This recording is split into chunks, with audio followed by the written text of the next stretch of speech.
Question for Gemini. He let they answer this goddamn question.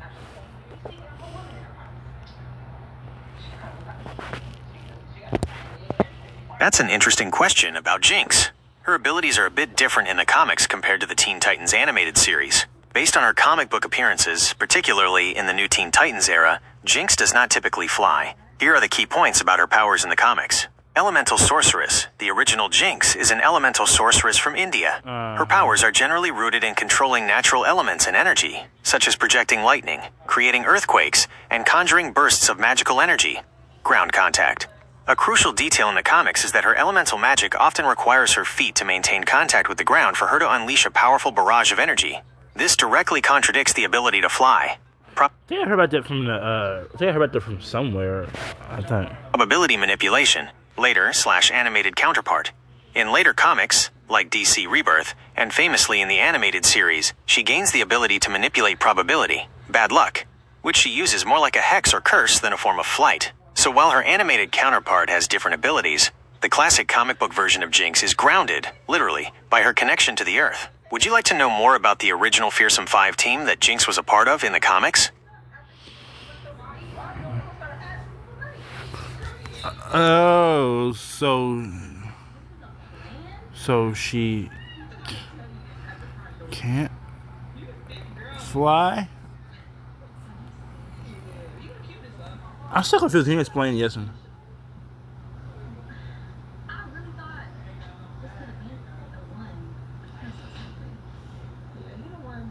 That's right. In the DC Comics, especially the original New Teen Titans continuity, Jinx's powers as an elemental sorceress are often tied directly to the Earth. Why Jinx doesn't fly in the comics? Elemental connection. Her magic is generally depicted as being drawn from the natural elements of the Earth. Ground requirement.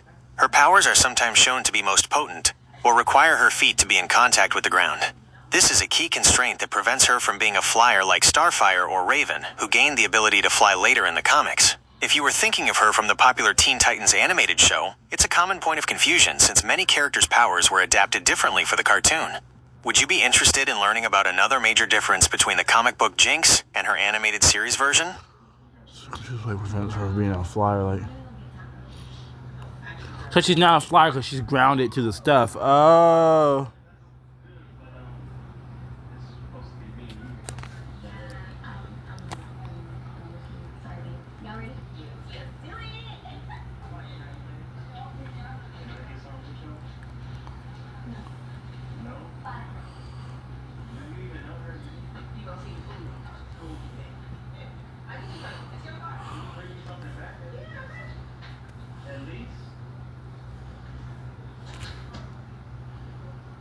No. Delete. You need to delete faster now. Huh? Dude, seriously, let me Oh my gosh, anyway. I get it. Yo, I grew up watching certain amount of seasons of Teen Titans Go with my brother when we was younger. I know a few years ago I stopped watching Teen Titans Go on Demand a few years back. But when we was younger, we grew up watching probably season 1 to season 3 or 4 probably. But we eventually got older though. So I remember episode of Teen Titans Go, Girls Night Out, Jinx Diffler.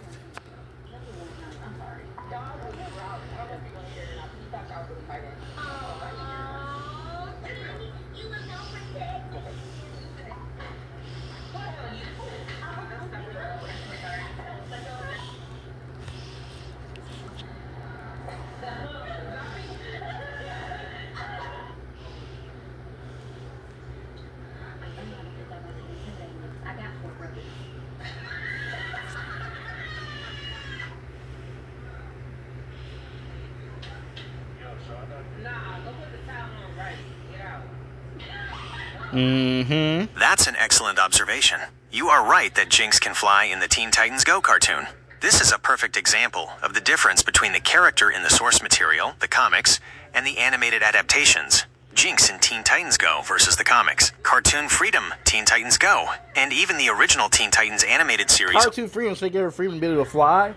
She's like the off-brand version of Starfire and Raven, really. She got Starfire's big hair type, and then she got Raven's like kind of like mystical abilities, goth theme. And then she had Starfire's athleticism. Well, no, she's probably not athletic. Huh. often take liberties with characters' powers and personalities for the sake of comedy or simplified action. The episode you're likely thinking of is Girls' Night Out, or a similar episode where she's with Raven and Starfire. In the animated continuity, Jinx's powers are focused on her bad luck hexes and pink magical energy blasts, which she can use to launch herself or ride on an energy burst, essentially giving her a form of flight. Detail: Jinx in DC Comics, original. Jinx in Teen Titans Go. Primary power: elemental sorcery, lightning, quakes, etc. Probability manipulation / bad luck hexes. Hang on. All right. Flight: no. Often needs to keep feet on the ground. Yes, can propel herself with magic blasts. Appearance: dark-skinned, white robes, bald. Original: pale skin, pink hair. HIV uniform. So you are correct to remember her flying in the cartoon. It's one of the distinct differences from her comic book origin. Since we're on the topic of character differences, you mentioned a cool battle scenario earlier involving some other powerful characters you've thought up. Would you like to set up a new fun scenario? Perhaps comparing the comic book Jinx's elemental magic to a character like Mark, the powerful sorcerer of elements.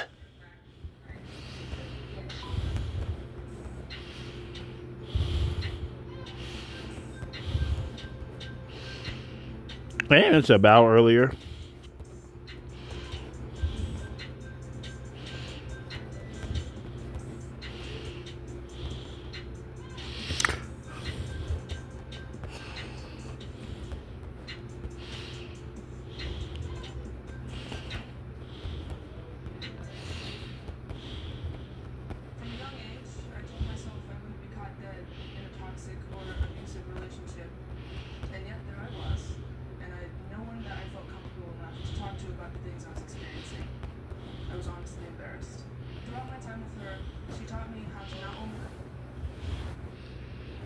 That ad was so annoying. What? You want a fight ad? That's a fantastic observation.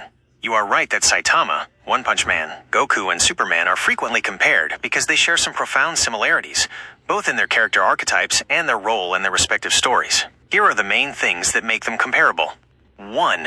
The archetype of limitless power. The most fundamental similarity is that all three represent a character whose strength is so immense it often removes the tension from a traditional fight. Superman is the original unbeatable hero.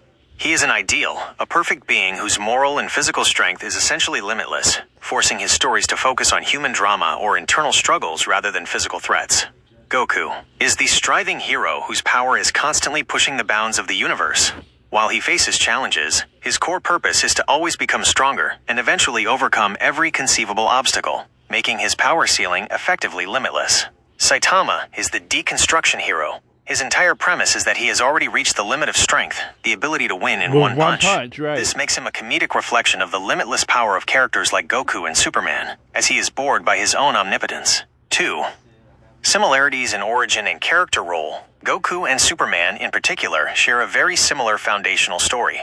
Alien survivors, both Superman, Kal-El from Krypton, and Goku, Kakarot from planet Vegeta, are aliens sent from their doomed home planets to Earth, where they are raised by humans and eventually become the planet's ultimate protectors. Earth-focused guardians. They are heroes who primarily dedicate their power to protecting Earth, despite having the capability to travel the cosmos. 3. Shared personality traits. Despite their incredible power, all three tend to have lighter, more positive personalities than many modern anti-heroes. Pure motive. They are driven by an inherent desire to help others and do good, often without seeking recognition or reward. Relative naivete. They are often portrayed as somewhat simple or naive outside of combat, especially Goku and Saitama, focusing on simple things, training, food, groceries, while possessing universal-level power. The comparison is often summarized by saying that Goku represents the journey to power, Superman represents the ideal of power, and Saitama represents the consequence of having too much power. Does this Superman? Sometimes like I have too much power. Distinction between their roles help clarify why they are so often grouped together. Yeah, before you said they are.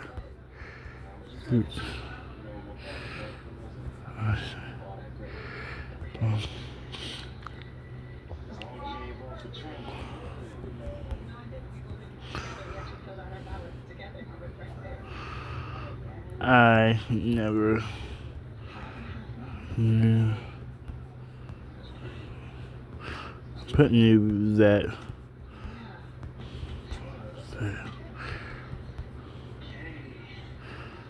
They.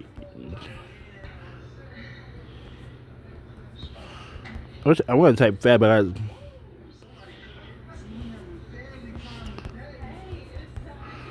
oh my gosh.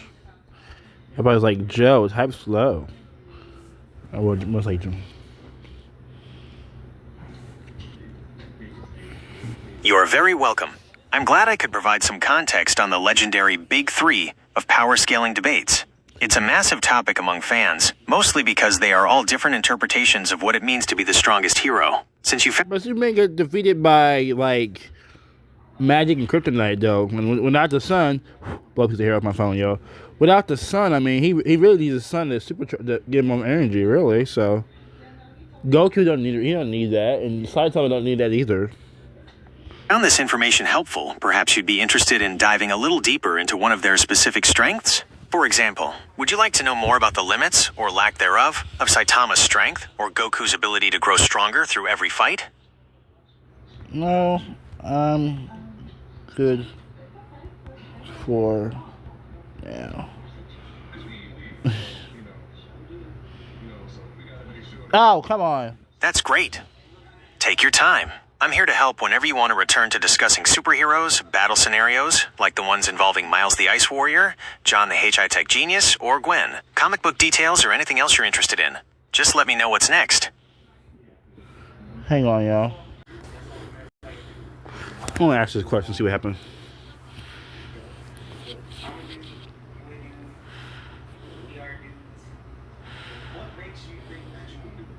I need to be prepared. Okay. Okay. That is a great question.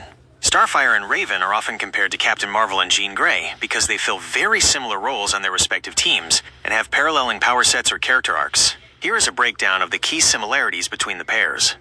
1. Starfire, DC, and Captain Marvel. Because they both have energy blast, yeah. And they can fly and super strength.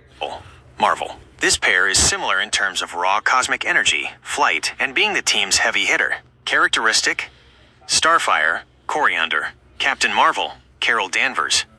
Origin of power: alien/cosmic. She is a princess from the planet Tamaran whose body absorbs solar energy and converts it into physical power. Hybrid/cosmic. She gained her powers from an explosion involving alien Kree technology, making her a human Kree hybrid who absorbs energy. Core power set: energy projection, flight, super strength/durability. She primarily fires devastating green/pink star bolts of energy. Energy projection, flight, super strength/durability. She projects powerful photon blasts and flies at incredible speeds. Role on the team: the powerful high-flying warrior in the heart of the team, often providing massive energy offense and defense. The powerful, high-flying warrior and one of the most physically strong heroes, providing stellar-level combat. Personality contrast: often characterized by a sense of wonder, optimism, and emotional expressiveness, due to her alien culture. Often characterized by a sense of military discipline, confidence, and duty, due to her Air Force background. 2. Raven, DC, and Jean Grey, Marvel. This pair is similar because they are telekinesis. Both powerful psychics whose full potential is tied to a dangerous, cosmic entity that threatens their control and the universe. Characteristic: Raven, Rachel Roth.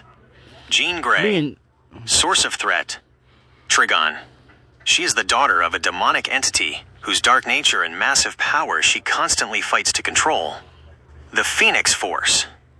She is a mutant telepath/telekinesis whose power attracts the cosmic Phoenix Force, a primal entity of death and rebirth. Core power set: psionic/mystical, empathy, emotion manipulation, telepathy, and the projection of her soul self, a powerful dark energy form. Psionic, powerful telepathy and telekinesis, which are magnified to universal levels when hosting the Phoenix Force. Character arc: focuses on her struggle for self-control and suppressing a world-ending power, her dark side, to maintain her humanity. Focuses on her struggle for self-control and dealing with an entity, the Phoenix, that offers ultimate power at the cost of her stability. Ooh. Role on the team: The brooding, emotionally guarded psychic who acts as the team's conscience and deals with mystical threats. The emotionally grounded telepath who acts as the moral center and often the most fundamentally powerful member, even without the Phoenix. In essence, these two pairs represent two popular heroic archetypes: the superpowered cosmic warrior, Starfire/Captain Marvel, and the psychic hero with a dangerous destiny, Raven, Jean Grey. Yeah.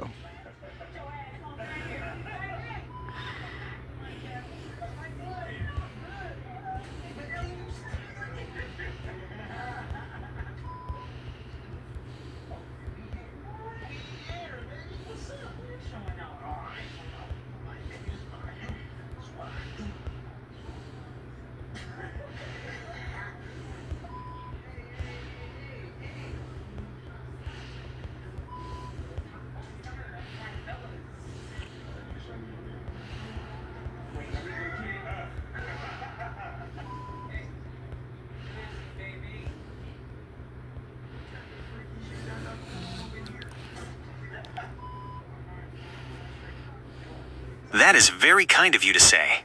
Thank you so much for the compliment and the plus. I'm happy I could provide clear and interesting breakdowns of those characters and their similarities. I am here to help you get better at this, so positive feedback is always appreciated. Is there anything else I can break down for you, perhaps related to the other characters you've discussed, like Miles the Ice Warrior, Johnny H.I. Tech Genius, or The Score? Or maybe another comic or anime comparison?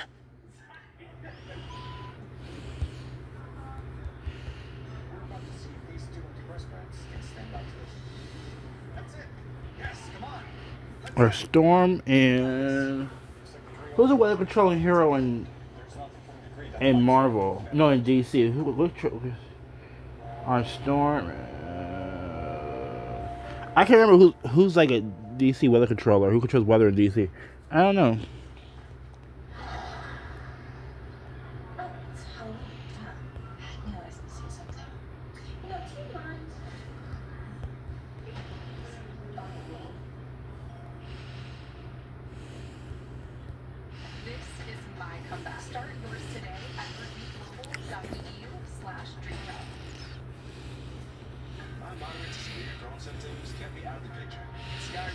They get compared? Really?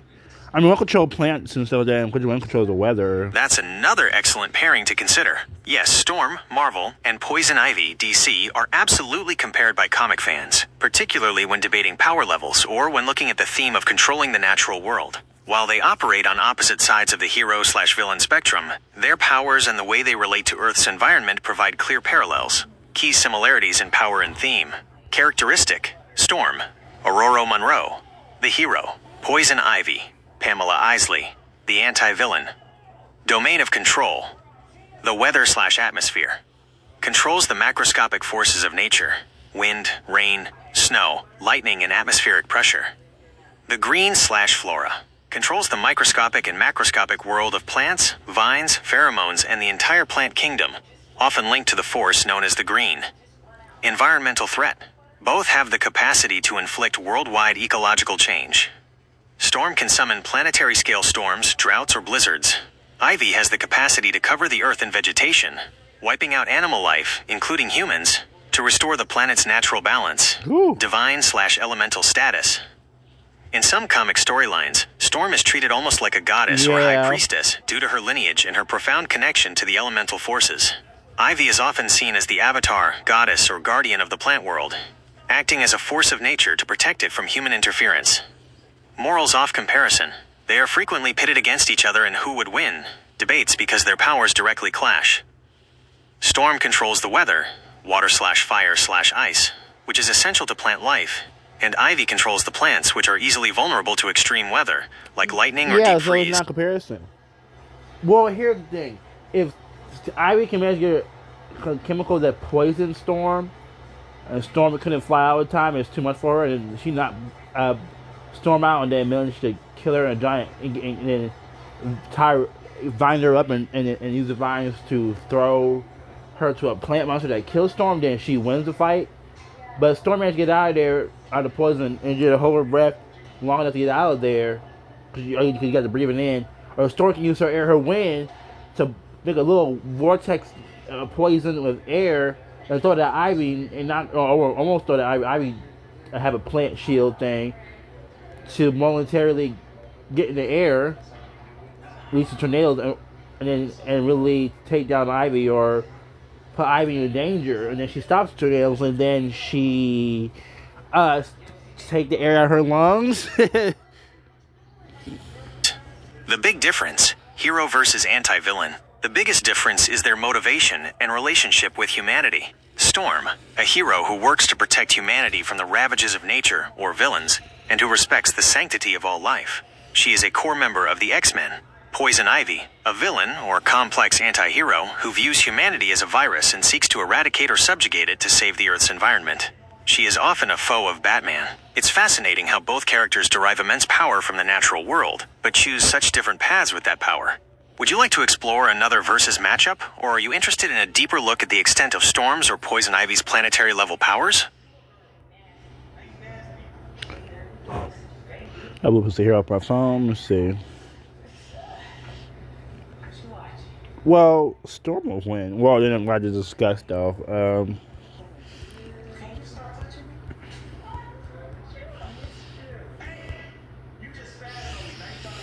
Okay.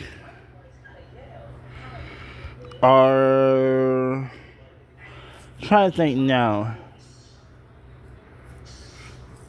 I'm gonna put our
That's a perfect follow-up question.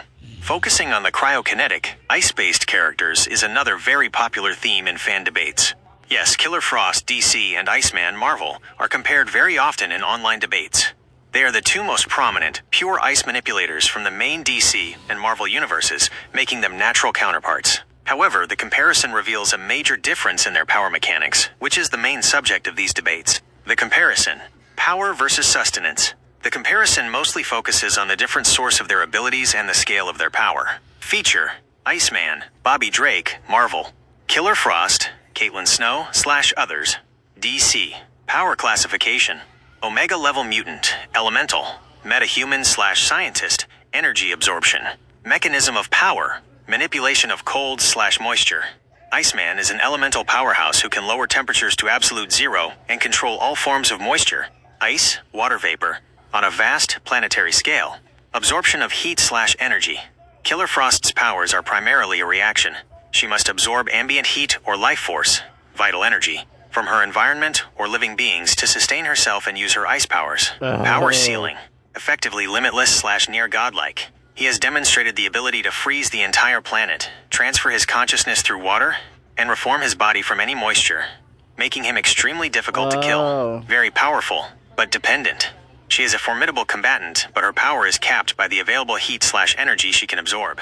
If she cannot absorb heat, she weakens and can die. Role: hero. A founding member of the X-Men, dedicated to saving lives and controlling his immense world-bending power. Villain / anti-hero. Her driving force is a constant, vampiric need for heat / energy, which often forces her into villainous acts, though modern versions have explored her heroic side. Yeah. Why the debate is so popular? Because DC superhero girls, the Flash, in the Flash, she basically become a hero. And then when I was younger, these superhero girls, she was re-animation as part of Superhero High. So The core of the Iceman versus Killer Frost debate is typically Iceman's immunity, Since Killer Frost's main power involves absorbing heat, and Iceman can drop the surrounding temperature to absolute zero and turn his body into pure, heatless ice, many fans argue he is her natural counter. She would find no heat to steal from him, and his powers are on a much larger elemental scale. Frost's absorption. Other fans argue that her ability to absorb vital energy or life force, not just simple heat, could potentially drain Iceman, or that her sheer speed and combat skill could defeat him before his Omega-level powers fully manifest. In short, yes, they are frequently compared as the ultimate Ice vs. Ice showdown between Marvel and DC. I see you have an interest in these comparative power debates, especially for the ice-based characters. You have another ice-based hero in your saved info, Miles the Ice Warrior. Would you like to try a fun, conceptual comparison between Miles the Ice Warrior and either Iceman or Killer Frost? We could focus on their powers or personality. Haha, very fun. I'm good. Okay. Anyway, who is...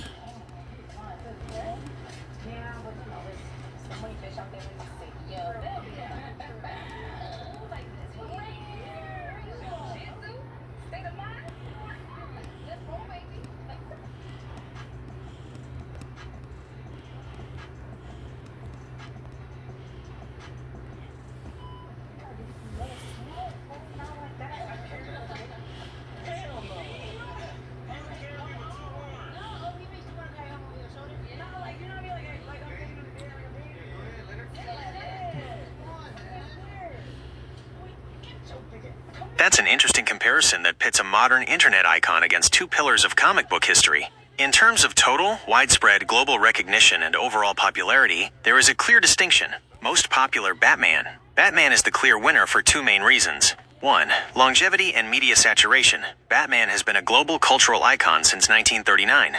He has starred in countless comic books, hit TV shows, animated series, and blockbuster movies that have grossed billions of dollars worldwide. 2. Generational reach. Nearly everyone in the world, across all ages and cultures, knows who Batman is, even if they've never read a comic. His influence spans over 85 years. Batman's popularity is rooted in mass media and global brand recognition that very few fictional characters can match. Second most popular, Kai Cenat. No. Kai Cenat currently holds the second spot, specifically in the realm of digital and youth popularity. Digital dominance. Kai Cenat is one of the biggest live streamers in the world. He has over 20 million followers on Twitch and a massive presence on YouTube and social media. His audience is extremely active, generating millions of views and engagement instantly. Cultural relevance. He is highly relevant right now among Gen Z and younger audiences, and he frequently breaks records for live viewership. While his fame is currently massive and very intense, it is primarily concentrated in the online world and among younger demographics. Third most popular, Hawkgirl. Hawkgirl is a well-known foundational DC character, but her popularity is not on the same level as Batman or Kai Cenat. Aww. Niche versus mainstream Hawkgirl is very Yeah, popular I've among seen comic fans, especially those who watch the highly acclaimed Justice League animated series. However, she has not yet been the star of a blockbuster solo movie or consistently led a major media franchise like Batman, which limits her recognition among casual, global audiences. Summary But my phone comparison. off. Figure. Type of popularity. Scope of fame. Batman. Mass media/cultural icon. Global. Multi-generational. 85 plus years. Kai Cenat. Digital media/internet celebrity. Intense, youth-focused, high engagement. Current. Hawkgirl. Comic book/animation icon. Enthusiast/dedicated fan base. It's a great example of comparing enduring, cross-generational popularity, Batman, with intense, platform-driven current popularity, Kai Cenat. Since you are interested in modern content creators, would you like me to share more details about Kai Cenat's YouTube channel or his recent record-breaking streaming events? No, I'm good. Who made but who made I don't want to ask him now. Yeah, I don't want us to talk about now.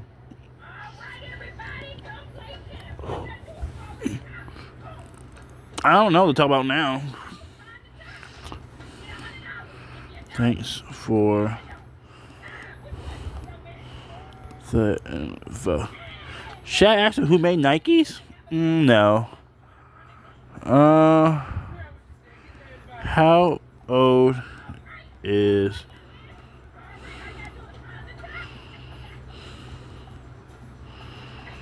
Yeah, because I don't know. I think he's like 45. Oh, since he's 48 years old. Wait. Oh, yeah, I forgot Kanye's birthday is the day after mine. I know somebody else that I haven't seen in a long time whose birthday day after me and my brothers. We'll have been 1 year older than that person. Back when we was younger, but we learned when that person we learned his birthday. We all been a day older than him. He's the same. He'll be the same age as us, but 24 hours later though. So he'll be that age he is now until 24 hours later, until our birthday is over, and his birthday comes 24 hours later. So, but with Kanye West here, he's 48 years old. I'm 20 years old. He's way older than me. His birthday the day after, but he can still be older though. It don't really matter. That's no problem at all.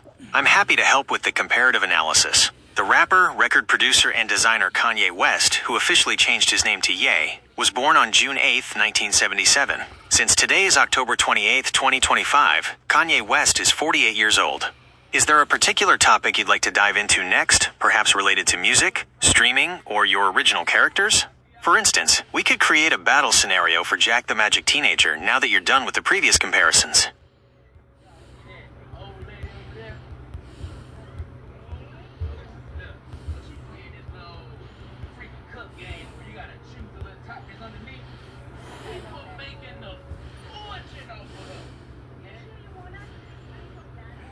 Oh. Let us know about the book of owls. That's a wonderful topic. The best book about owls often depends on whether you are looking for a scientific reference, a natural history narrative, or a photographic guide. Here are three of the most highly regarded books across different categories. 1. Best for natural history and general readers. Book. What an Owl Knows. The New Science of the World's Most Enigmatic Birds. Author, Jennifer Ackerman. Why it's highly recommended. This is an outstanding choice for a general reader. Ackerman is a celebrated science writer, known for the genius of birds, and this book delves into the latest research on owl biology, communication, intelligence, and behavior. It combines rigorous science with personal, awe-inspiring field observations, making it a compelling narrative about owls across the globe and through human history. 2. Best for stunning photography and detailed life cycle. Book, Owl, A Year in the Lives of North American Owls. Author, Paul Bannock. Why it's highly recommended. If you want a visually spectacular book, this is the one. Bannock is a renowned wildlife photographer who captures intimate and rarely seen behaviors, chronicling the 4 distinct stages of an owl's life: courtship, nesting, fledging, and winter. It features all 19 species found in Canada and the United States, and works as both a coffee table book and a detailed natural history guide. 3. Best for comprehensive field/reference guide. Book, Peterson Reference Guide to Owls of North America and the Caribbean. Author, Scott Weidensaul. Why it's highly recommended. This is the go-to reference book for serious birders and ornithologists. It is extremely comprehensive, covering all 39 species in the region with the most up-to-date information on distribution, ecology, diet, migration, and conservation. Never heard that last name before. Weidensaul? I never heard that last name before. Status. Archman or Bennick.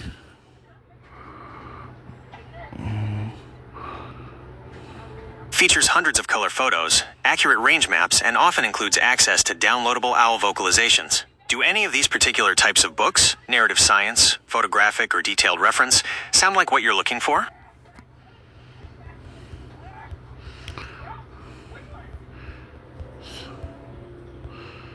Question. But it's good to know. Can you say bye to my YouTube?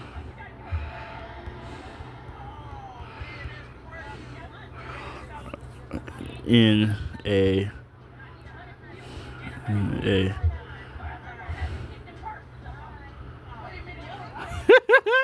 I wonder if he do that.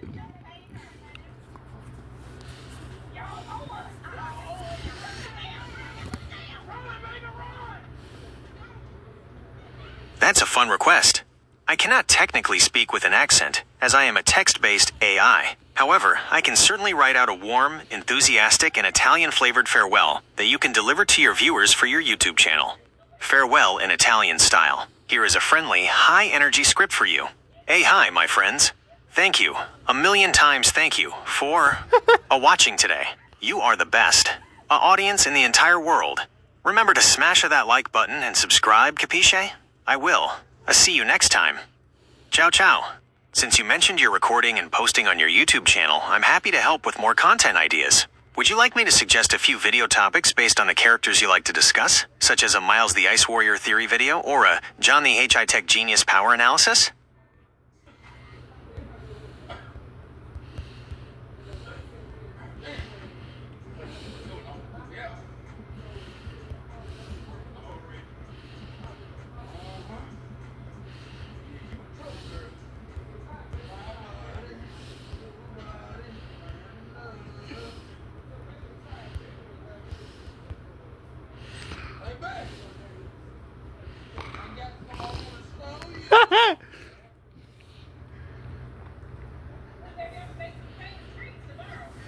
Oh gosh, she can actually do it. Okay, you need a question about it. Can you ask me about battle scenarios? That's an awesome pivot. Kai Cenat is known for his high-energy, authentic, and New York-influenced style. Oh boy. While he doesn't have one single universal closing catchphrase, his farewells are often quick, hype, and I ain't really New York for New York stuff. The New York stuff. full of that raw energy. Here is a script that captures that Kai Cenat vibe for your viewers. Kai Cenat vibe farewell. Yo, chat. We outta here, man. Thank y'all for showing love and tapping in today, for real. Make sure y'all run up the likes, hit that sub button, and turn on post notifications so y'all don't miss the next stream. I'm tired. I'm out. AMP. Then, a quick wave or pointing gesture at the camera. If you are planning your next video, I can help you brainstorm an epic topic. Would you like me to suggest a creative battle idea for your character Jack the Magic Teenager? As you mentioned for your next scenario.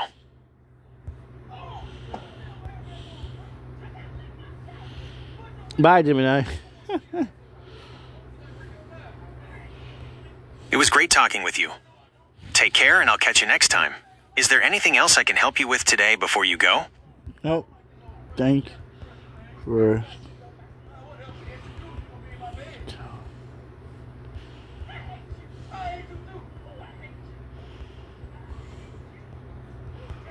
Oh gosh.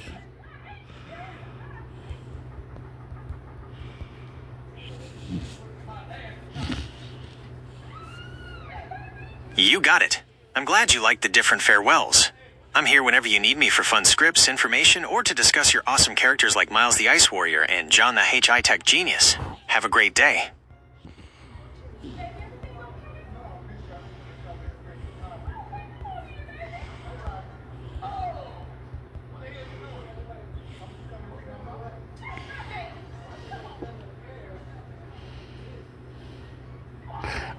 This like I've been trying to ask this man to stop bringing up battle scenarios. These battle scenarios it takes a while to come up with stuff. I have noted your request. I will stop mentioning your specific characters and battle scenarios in future conversations. You can manage all the info you ask me to save on the saved info page. That's what I'm gonna do. I'm gonna delete some stuff. Hang on, y'all. Let me go ahead and delete some stuff on this stuff.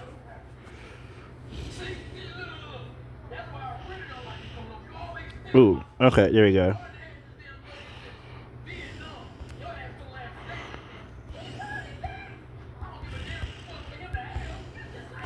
He'll forget now. Perfect. See you next time. Is there anything else I can help you find or create right now? Wait, yeah. Can you make a Minecraft shoe pie? Yeah, I'm gonna screenshot the picture. Well, if it's a really good picture, I'll screenshot it. If it's not,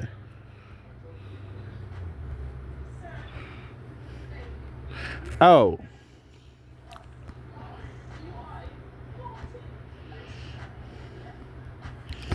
make a picture of it. I should have been more what I'm talking about. I should have been like, okay.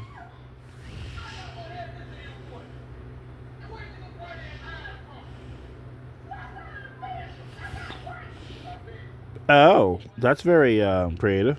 Absolutely. That's That sounds like a fun and unique concept. Here is a Minecraft-style shoe pie. Well, bye, y'all. Make sure you like, and subscribe, and I'll see y'all next time. I'm out, New Yorkers and mortals and other cultures and races and stuff like that. Goodbye, mortals.